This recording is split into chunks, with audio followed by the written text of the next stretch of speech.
Bismillahirrahmanirrahim. Assalamualaikum warahmatullahi wabarakatuh.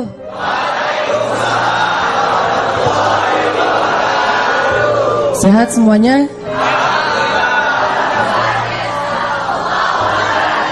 Sama siapa kesini?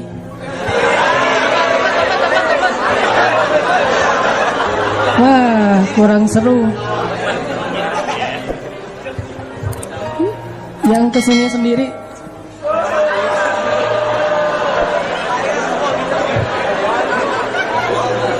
Silakan diperhatikan, banyak yang masih sendiri.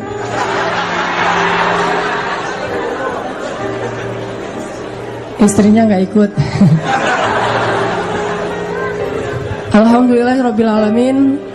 Alhamdulillahi wa kafa. Wassalatu wassalamu ala rasulillahil mustafa wa ala alihi wa sahbihi ahli siddiqi wal wafa. Puji syukur kepada Allah, salawat dan salam kepada Rasulullah Sallallahu Alaihi Wasallam. Terima kasih teman-teman semuanya yang udah datang jauh-jauh. Ada yang dari Medan, ada yang dari Jambi. Saya dapat japri beberapa orang. Ada yang dari Jambi, ada yang dari Bengkulu, ada yang dari Bandung. Saya maksudnya. Ada yang dari Palembang. Ya luar biasa ya. Subhanallah, ini salah satu di antara bukti kebesaran Allah. Karena yang menggerakkan kita untuk bisa bareng di sini dari berbagai macam tempat, dari jarak yang macam-macam, ada yang jauh banget, ada yang di sebelah masjid. Itu yang ngegerakin kita itu siapa? Allah SWT. Kalau bukan Allah menggerakkan hati kita, nggak bakalan kita bisa sampai di sini. Walaupun rumah kita di sebelah masjid, kalau Allah nggak ngegerakin hatinya, malah dia termasuk orang yang asing ke masjid.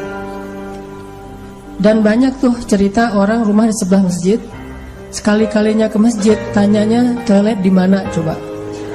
Padahal rumahnya di sebelah masjid, tapi toilet masjid nggak tahu di mana, tempat wudhu di mana nggak ngerti, karena saking jarangnya ke masjid. Udah gitu masuk ke masjid itu kayak orang yang asing, melihat orang semuanya malaikat, dia sendiri yang setan gitu.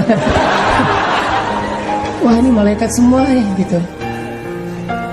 Sebaliknya, orang di dalam masjid kadang-kadang karena baru-baru hijrah nih, lagi semangat-semangatnya keluar masjid, semua orang dilihat setan, dia sendiri yang malaikat gitu kan ya. Nggak boleh kayak gitu. Bisa jadi orang yang di luar masjid itu lebih malaikat daripada kita yang baru belajar. Dia mungkin sholatnya di masjid yang lain, atau ada kesolehan dia yang kita nggak ngerti.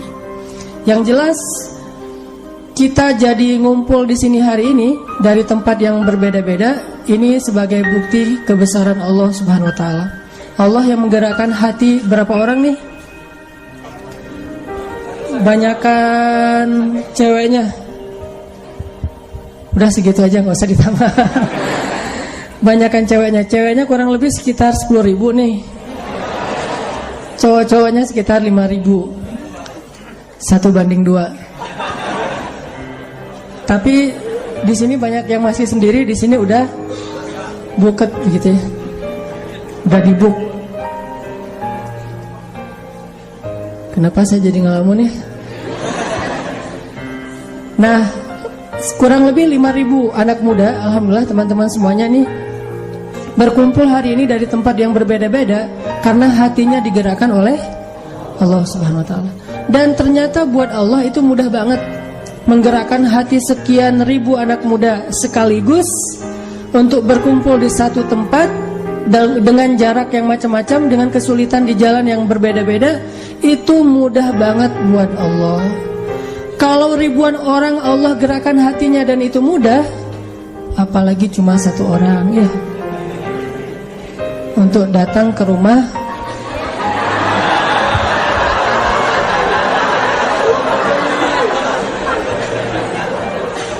itu lebih mudah lagi. Jadi jangan berputus asa. Toh ribuan orang bisa Allah gerakkan sekaligus, apalagi cuman satu orang.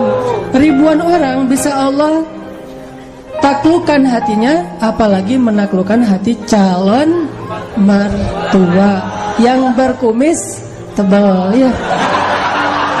Itu mah mudah banget buat Allah. Tinggal kita minta, ya Allah, kumisnya sih tebal tapi hatinya baik gitu kan. Ternyata husnuzon kita jadi kenyataan, hatinya baik. Pas kita datang dia udah bersih-bersih, udah gak tebal. Gak penting sih ini pembahasannya.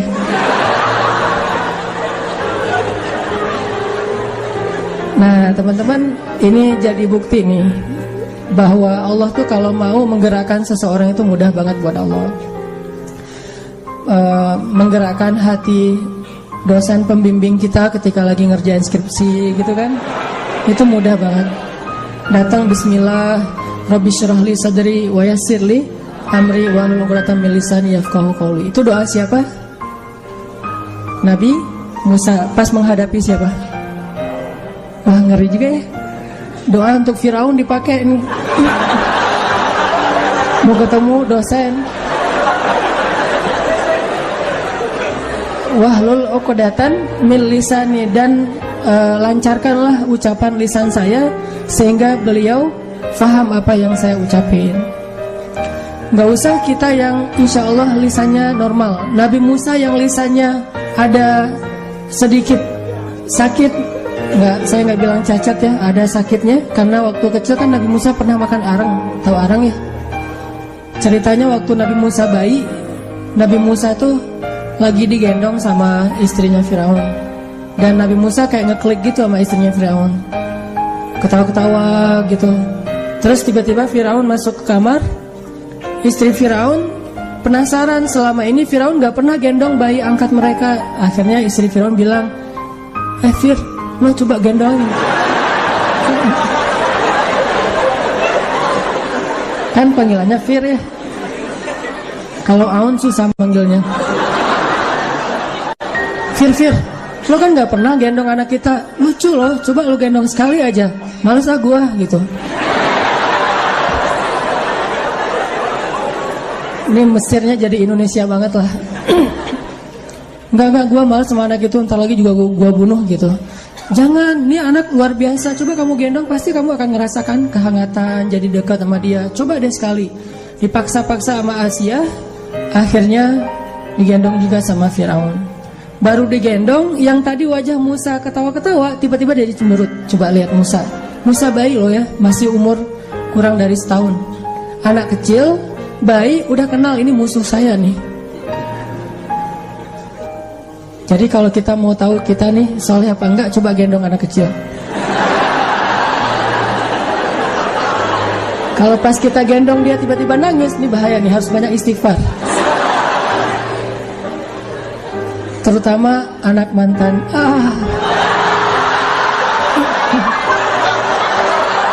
Itu pasti nangis tuh. Ada pesan sponsor gitu kan, pasti nangis lah dia.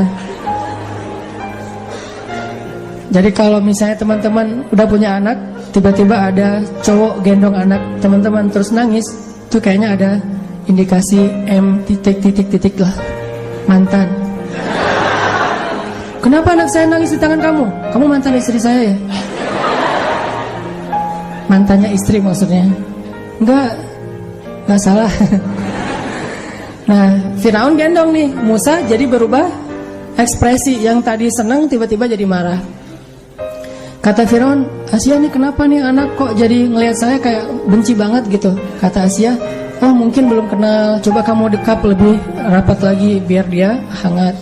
Didekap sama Firaun, pas sudah dekat Musa narik jenggotnya Firaun sekuat tenaga sampai merontok beberapa jenggotnya Firaun. Coba bayangin, kecabut loh jenggotnya Firaun dan berdarah. Itu kekuatan Musa alaihissalam. Menurut saya nih, Nabi paling tangguh itu Nabi Musa secara fisik. Kalau dibilang dengan bahasa kekinian tuh, Musa itu paling keren, paling cocok jadi kayak juara MMA gitu.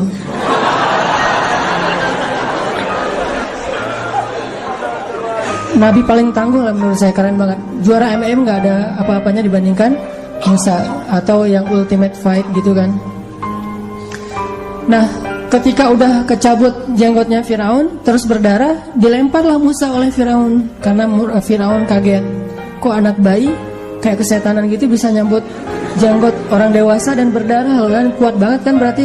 Dan jenggot Firaun itu zaman ala-ala Firaun kuno gitu, zaman Mesir kuno kan jenggotnya modelnya dibentuk terus panjang. Dicabut sama Musa, dilempar. Terus Firaun murka, kata Firaun, pokoknya ini jelas nih tanda-tanda bahwa dialah yang ada di dalam mimpi saya. Emang dia benci sama saya dari awal juga, dari sejak dia datang ke istana ini, emang gak suka sama saya. Kata Firaun, jadi curhat gitu kan Firaun. Kata Asia, duh kasihan anak bayi kalau dilempar gitu. Asia nangis-nangis meluk Musa gitu. Kata Firaun, besok saya akan panggil semua penduduk Mesir dan akan saya pertontonkan mereka gimana saya menyembelih bayi dari Bani Israel. Dan ini keputusannya udah final, udah gak bisa diganggu-gugat. Akhirnya malam itu Asia gak tidur, berdoa aja nih gimana cara menyelamatkan bayi Musa.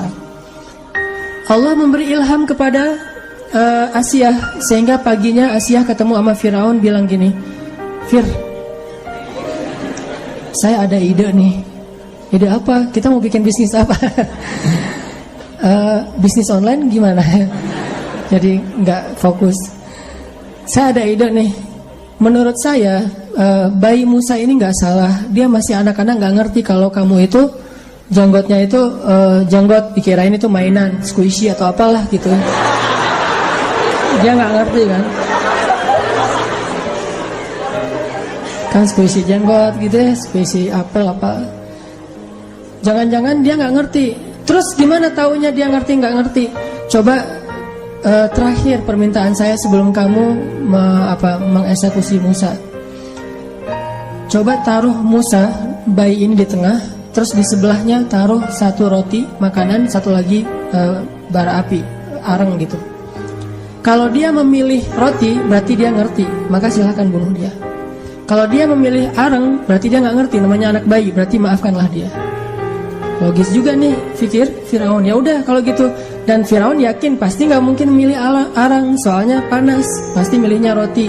Ditambah lagi coklat dengan harum-harum makanan. Ditaruh Musa di tengah, anak bayi, kanan kirinya ditaruh roti dan arang. Ketika diperhatikan, lama-lama Musa merangkak ke arah arang, diambil tuh arang dengan tangannya, dimakan. Sejak saat itu lidah Musa menjadi sakit, keluh dan tidak bisa bicara dengan lancar. Itu kalimat dari wahlul 'uqdatan min lisani. Itu maksud dari kalimat wahlul 'uqdatan min lisani. Ya Allah, lancarkanlah keluh yang ada di lisan saya. Uqdah itu keluh, gak bisa ngomong dengan lancar. Lancarkanlah keluh yang ada di lidah saya sehingga Firaun ngerti. Tiba-tiba setelah sekian tahun, Musa anak kecil, Musa anak ABG, Musa udah nikah, hijrah status gitu. By the way, Musa nikahnya di mana? Di Jordania. Dulu namanya Madian. Nikah sama cewek penggembala. Kan Musa lagi hijrah nih dari Mesir ke Madian karena dikejar-kejar tentara Firaun. Kenapa dikejar tentara Firaun? Soalnya Musa nggak sengaja nyolek orang mati. Lo gitu banget sih, mati. Baru ngomong gitu udah mati, belum diapa-apain ya. Ada Bani Israel ribut sama orang Kipti, Egyptian, orang Mesir asli nih. Karena yang ini Bani Israel keturunannya Musa, kabilahnya Musa, kaumnya Musa, yang ini kaumnya Firaun. Musa ngebelain Bani Israel. Lagi pula waktu itu kalau nggak salah Bani Israel yang terzolimi, dibelain Bani Israel sama Musa. Terus yang orang Kiptinya cuma dicolek doang, didorong dikit lah gitu, mati, kelepek-kelepek, hilang aja. Kenapa nih orang? Jangan-jangan dia memang kena serangan jantung gitu ya. Akhirnya Musa mengatakan, ya Allah, saya nggak sengaja membunuh dia, ini pasti kerjaan setan, kata Musa. Ini by the way ya, satu-satunya suuzon yang berpahala itu suuzon sama setan.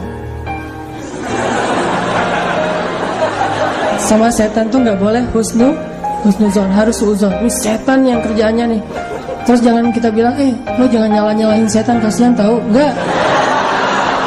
Setan itu harus disuuzonin. Kalau manusia husnuzon. Satu-satunya husnuzon yang berdosa itu husnuzon sama setan. Kasihan ya setan, pasti dia nggak tahu apa-apa, kita aja yang benar. Akhirnya Musa lari ke Madian. Dan Musa ini emang laki-laki yang tangguh, tapi dia nggak pamer. Badannya itu six pack, perutnya itu six pack. Kalau kita kan one pack ya, one pack masih mending ada zero gitu. Ini six pack, terus pokoknya badannya bagus. Tapi Musa badannya bagus, nggak pernah pamer. Kita kan baru fitness sekali udah pakai baju segini.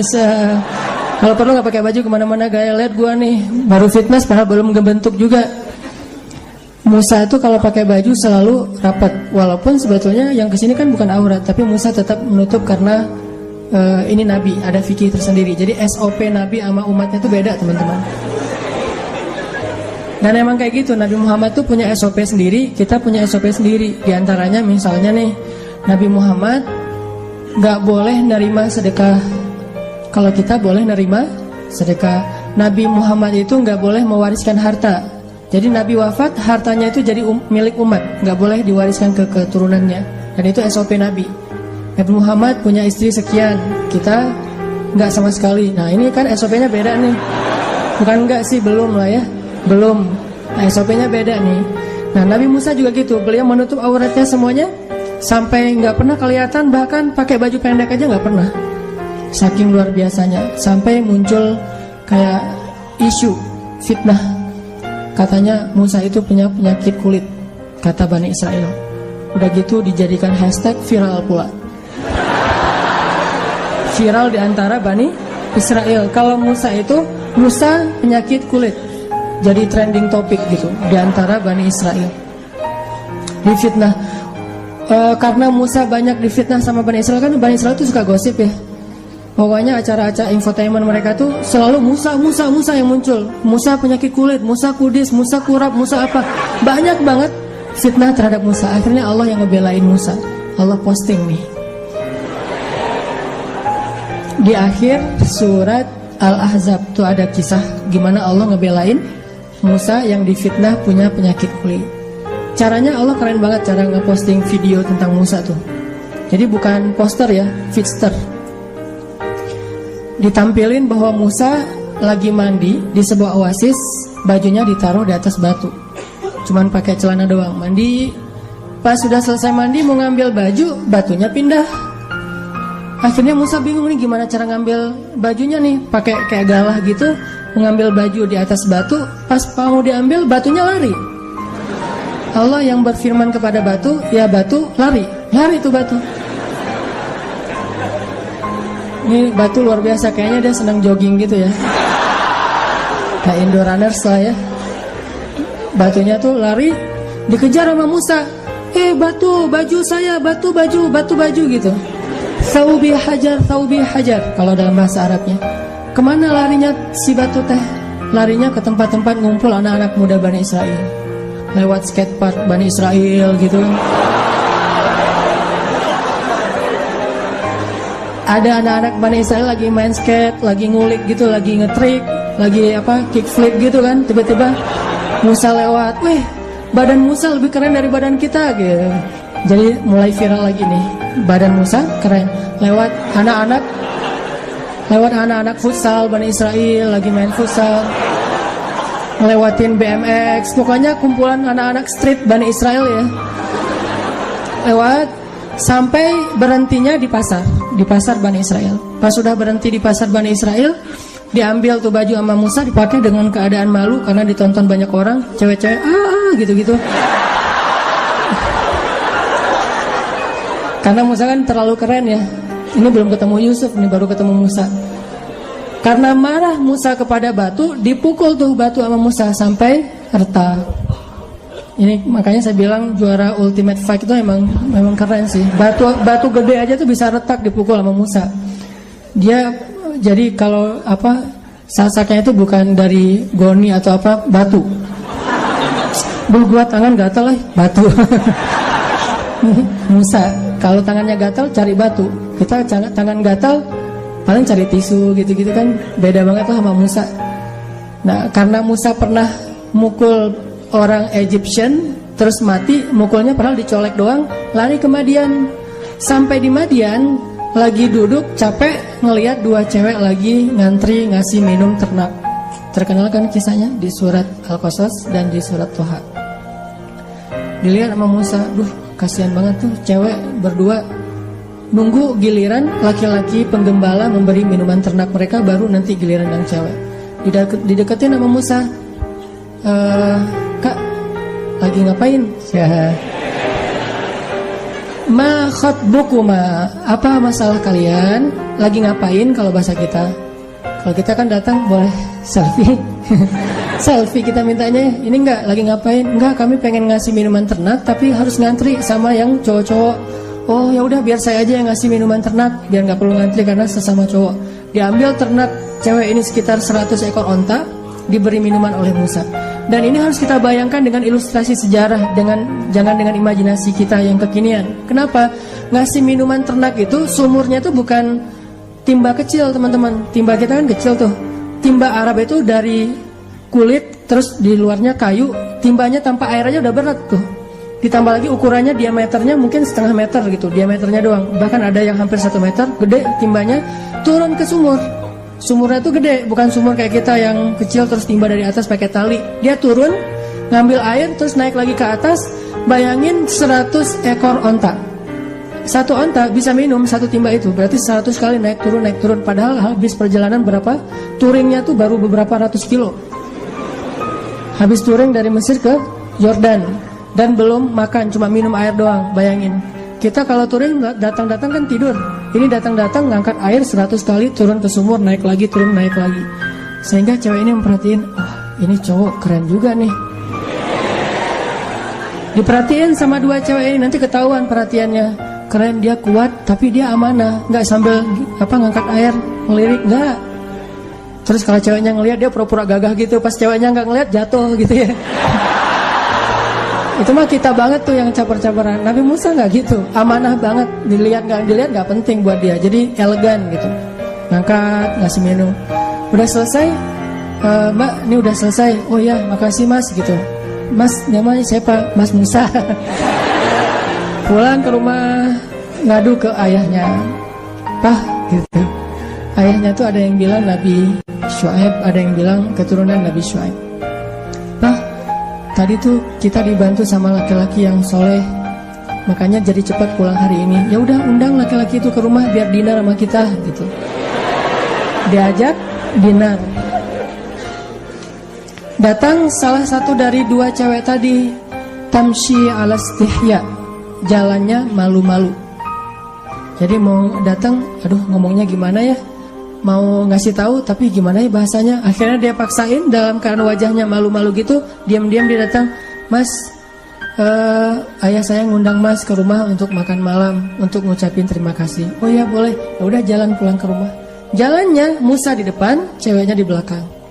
Ini etika berjalan dengan cewek yang bukan, ya, yang belum jelas statusnya. Cowok di depan, cewek di belakang. Kalau nggak tahu jalan, tinggal Sherlock dong. Kan gampang sekarang mah tinggal Sherlock ya. Rumah lu di mana? Udah Sherlock aja. Aduh aku habis kuota nih. Alasan. Ya udah teringat aja sama aku. Passwordnya apa? Nama kamu. Bahaya nih. Udah jalan berdua, belok kanan, belok kiri. Pokoknya Musa di depan, supaya Musa nggak memperhatikan cara si cewek jalan. Nggak boleh melihat cara cewek jalan, apalagi cara cewek berkendara. Kayak Aisyah dulu pernah ketinggalan sama siapa? Sofwan bin Mu'attal, sahabat keren dari Madinah. Pas ketinggalan dari pasukan Nabi, Aisyah lagi duduk di atas batu, Sofwan datang ngeliat Aisyah, terus Sofwan bilang innalillahi wa inna ilaihi raji'un. Itu adalah ucapan kalau kita ngelihat cewek sendirian. Bukan, wah, bukan. Kesempatan gitu, bukan. Innalillahi wa inna ilaihi raji'un. Jadi ngelihat ada cewek pulang dari masjid sendiri, gak ada temennya, gak ada angkot yang bisa dia naikin. Innalillahi wa inna ilaihi raji'un, bareng saya aja yuk. Nah, bareng saya maksudnya apa? Kalau di zaman Sofwan teh, barengnya itu dia naik, dia jalan kaki, Aisyah yang naik kendaraan. Nah caranya Dia taruh onta di sebelah Aisyah, Safwannya menjauh dan membelakangi supaya nggak ngelihat gimana cara Aisyah naik ke atas kendaraan. Lihat etika, akhlak orang yang solih. Jadi bukan, wah dia nih cantik, keren, penasaran kalau dia naik kendaraan gimana ya cara naiknya. Enggak, itu kepo ya, kepo yang dilarang. Jalan Musa sampai ke rumah si cewek lagi disiapin makanan gitu. Pas ayahnya ke belakang, salah satu dari cewek ini ngomong ke ayahnya, Papa kan butuh pekerja yang bisa ngasih minuman ternak. Kayaknya laki-laki itu juga butuh kerjaan. Dan menurut kita dia laki-laki yang baik dan kuat. Si ayahnya ngerti bahasa elegan dari putrinya. Berarti putri saya memperhatikan laki-laki. Artinya dia ada perasaan. Karena selama ini gak pernah tuh cewek ngomongin tentang cowok sama sekali. Di list kontaknya aja gak ada cowok. Cewek semua tuh isi list kontaknya ya. Kalau kita lihat namanya Aisyah, Fatimah gitu, gak ada misalnya namanya Muhammad atau siapa gitu. Gak ada Bang, semuanya Kak. Mungkin ada juga, cuman diganti nama kali. List kontaknya aja gak ada cowok. Berarti dia kan gak pernah dekat sama cowok, gak pernah merhatiin laki-laki. Tiba-tiba dia mengkomentari seorang laki-laki, berarti ada hati nih. Ayahnya langsung ngerti ini sinyal dari putrinya untuk dinikahkan dengan laki-laki tersebut. Bahasa elegan orang dulu. Kalau sekarang kan vulgar. Pah, pengen nikah sama dia. Langsung aja, godain kita dong atau apalah gitu-gitu. Kalau dulu elegan, kalau sekarang vulgar. Akhirnya laki-laki ini bilang ke Musa, ya Musa, kamu statusnya apa? Masih single, gak jomblo karena gak punya mantan. Single, Pah. Kok kamu manggilnya Pah? Kalau sekarang kan udah kepedean gitu, kegeeran. Single Pak gitu, bukan Pah ya. Pak, oh ya udah, mau gak nikah sama putri saya dengan mahar kerja sekian tahun. Kalau kamu sempurnakan jadi 10 lebih baik dan seterusnya. Akhirnya Musa nerima, menikahlah dengan perempuan itu. Ini cerita apa sih? Moral of the story adalah bahwa Allah Subhanahu wa Ta'ala itu merencanakan kehidupan kita, teman-teman. Kita cuman perlu menjaga masih on the track apa enggak nih. Kita cuma perlu ngejaga kita nih masih di garis yang Allah ridhoi atau enggak. Kalau masih di dalam garis yang Allah ridhoi, biarkanlah Allah yang mengarahkan kemana. Pokoknya jangan sampai ngelanggar aja, jangan sampai keluar batas saja. Dan insya Allah jalan itu nggak akan membawa kita kepada kehancuran atau kerugian. Nggak mungkin. Allah yang merencanakan. Mungkin adegan yang memicu kita untuk melangkah itu kadang-kadang sesuatu yang gak nyaman. Kayak misalnya Musa, adegannya insiden pembunuhan, tiba-tiba hijrah ke Madian. Bisa aja insiden kayak gitu terjadi. Bukan maunya kita, takdir Allah. Tapi dibalik semua hal-hal yang kita anggap sekarang musibah, nanti malah kita mensyukurinya. Sekarang kita menganggapnya musibah, someday kita akan menganggapnya sebagai nikmat, rahmah. Kita aja yang belum mengerti. Jadi musibah dengan nikmat itu sebetulnya adalah persepsi kita. Kalau kita memahami kebaikan di dalam musibah, kita akan menyebutnya bukan musibah, itu rahmat. Tapi kalau kita nggak ngerti, kita nyebutnya musibah. Sama kayak misalnya, aduh judul ini ditolak sama dosen pembimbing, sehingga kita harus ganti judul yang baru. Kita anggap itu musibah kan? Padahal justru judul yang kedua, yang kemudian kita jadi lulus dengan sidang nilai cum laude, lewat judul yang kedua itu, itulah yang membuat kita mengerti sesuatu yang kelak akan bermanfaat buat kita. Judul pertama mungkin tentang apa, judul yang kedua sesuatu yang lebih aplikatif, sesuatu yang lebih dibutuhin sama masyarakat. Sehingga kadang-kadang kita pernah nulis skripsi, tesis, disertasi tentang judul itu, kita jadi expert di bidang itu, sehingga suatu saat kita lebih dibutuhin oleh masyarakat daripada kita tadinya pakai judul yang pertama. Kita tinggal angle berpikir kita yang mana nih? Mau ngelihatnya dari angle hikmah atau mau ngelihatnya dari angle musibah. Musa kecil pas bayi cabut jenggotnya Firaun, itu sebuah insiden. Musa dihanyutkan ke sungai Nil, itu sebuah kejadian yang kayaknya tragis banget. Terus Musa ngebunuh orang, terus Musa kehausan di tengah-tengah padang pasir, ketemu cewek terus ngasih minuman ternaknya tapi nggak dibayar. Semua ini rencana Allah yang kita nggak ngerti sekarang. Tapi someday ketika kita udah ngelihat hasilnya, kita akan mengatakan, Masya Allah, Allah Maha Besar yang mengatur hidup saya.